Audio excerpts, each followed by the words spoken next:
Escle é ese pequeno monstro das 1000 caras, esa pequena diabriña que fai as súas travesuras no corpo dunha mai.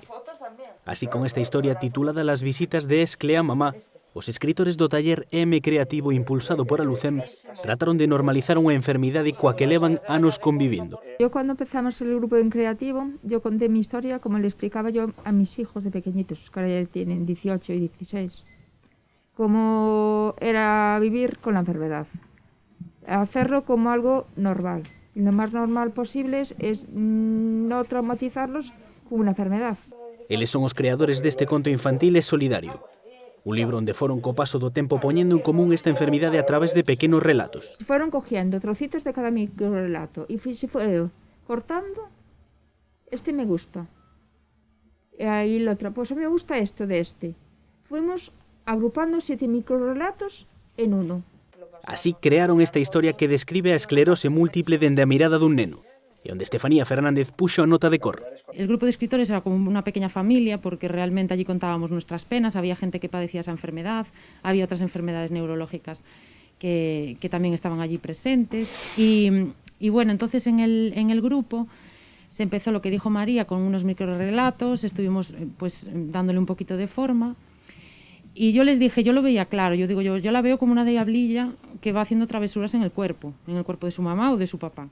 Ilustracións que Estefanía, afectada pola esclerose múltiple dende 2017, foi compartindo coa súa filla.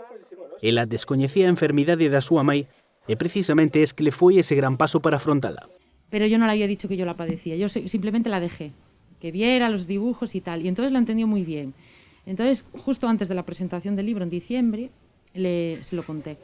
Y le dije, ¿tú te acuerdas del libro que estaba dibujando? Y dijo, sí, de Escle. Y digo, bueno, pues es que yo tengo a Escle. Y ella lo entendió muy bien. Dijo, entonces por eso siempre estás cansada o no podemos hacer cosas. Y le dije, sí. Y me dijo, ¿pero de eso te mueres? Y le dije, no, igual que tengo las mismas probabilidades que cualquier otra persona. Y me dijo, entonces ya está. As visitas de Escle a mamá é unha forma de afrontar as incertidumes e preocupacións que homes e mulleres como María ou Estefanía teñen sobre esta enfermidade ou sobre calquera outra.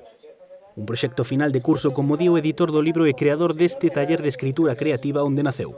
Y realmente que creo que es el mayor objetivo de un proyecto como este, es un poquito lo del Club de los Poetas Muertos, no es tanto aprender sino disfrutar de ello, ¿no? Y el grupo se ha estacionado muy bien, está interactuando mucho y realmente se está creando una sinergia a nivel de Lugo alrededor de este aspecto cultural y social que creo que es muy relevante.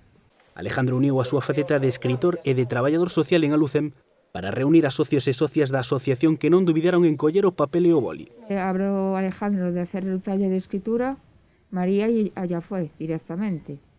Dije yo, esta es la mía. Y me puse a escribir. Un proxecto cultural e social que xa cadou preto dunha centena de premios e recoñecementos.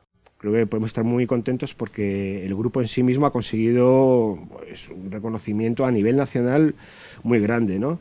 De este taller, de este grupo. En total llevamos cerca de una centena de premios, de reconocimientos nacionales e internacionales.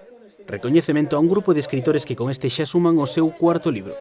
Así que colaboremos mercando ese fermoso conto infantil As visitas de Escle a mamá, que xa está a venda nas librerías Balmes e Trama ou na seguinte páxina web, e axudemos a afrontar esa montaña rusa chamada esclerose múltiple.